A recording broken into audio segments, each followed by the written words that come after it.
President Donald Trump has not been seen in public, nor has he taken a single question from reporters in the days since he threatened to destroy Iran's civilization and then backed off that threat in an 11th hour deal that has produced a shaky and questionable ceasefire in the month-old conflict.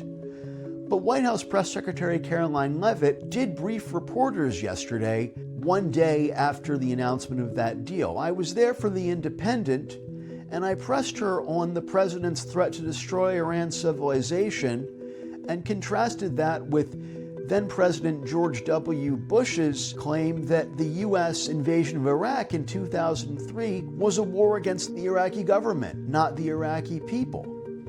I asked Karoline how America can continue to claim the moral high ground on the world stage when the president is making these sorts of threats that no American president had previously made, and threats that prompted criticism from even President Donald Trump's staunchest supporters.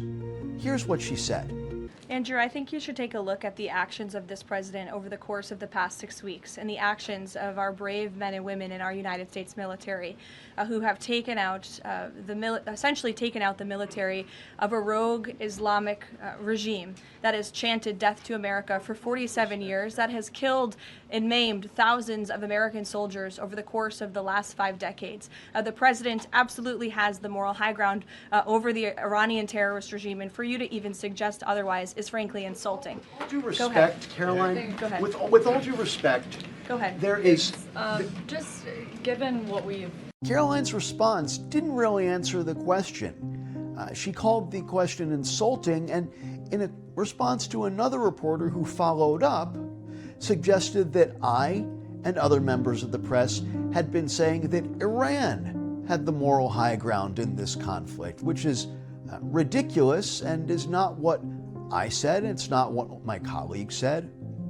But it shows that she's really struggled, and the White House has struggled, to defend what was really an appalling threat to annihilate a millennia-old civilization, which dates back to the Persian Empire. The U.S. has always fought wars against other governments. We've never tried to destroy an entire civilization because, at least since the 20th century, when a country tries to do that, there's a word for it. It's called genocide, and it's illegal under U.S. law and international law.